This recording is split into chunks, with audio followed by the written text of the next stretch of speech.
nationwide continue to face property disputes and eviction after their husbands' deaths, widows in Machakos County have been encouraged to unite in organized groups to tackle challenges following the loss of their spouses.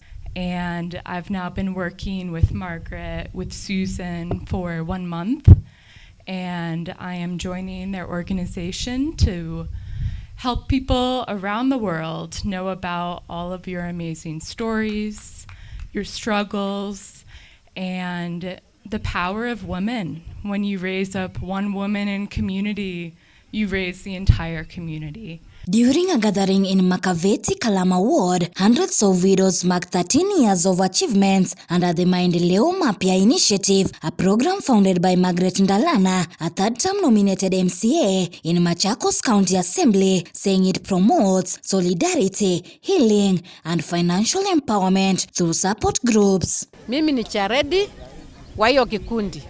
Hiyo pesa ya table bagging ile tumepewa na Mheshimiwa Ndalana ilikuwa pesa tu, ile pesa kidogo, lakini hiyo pesa tunaiweka hapo kwa meza, tunaishangisha hiyo pesa, sasa inakuwa pesa nyingi.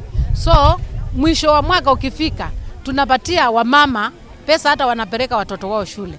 Speaking at the event, Ndalana noted that widows often experience humiliation and social isolation after losing their husbands, making community support critical, as she highlighted that, with contributions from local and international volunteers, the initiative has raised over 10 million Kenyan shillings to assist widows.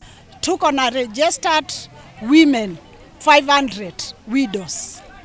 Wengi walikuwa wameolewa, bwana amepass away, family na kufukuza nyumbani, unaenda kukaa town na watoto wako. Pale uta afford nyumba ambayo ulikuwa nayo mahali ulikuwa umeolewa, utaenda kulala nyuma ya shops. Na hapo utalala na watoto 5 na wasichana kwa room moja. Changamoto kama hiyo, watoto wa mama wa Kalama wametoka kwa changamoto kama hiyo. Attendees also shared testimonies of resilience, expressing gratitude for the financial and emotional support that has helped them rebuild their lives and secure a stable future. Kupitia kwa Mheshimiwa Ndalana tumefanya table banking. Saizi pesa zenye ziko bank tuko na 1400. Kupitia kwa Mheshimiwa Ndalana tumejiinua sisi wa mama. Hakuna mama kwa grupu yetu anaweza kosa school fees. Widows now remain hopeful that such initiatives will continue expanding, offering more widows protection, support, and opportunities for self-reliance across the country.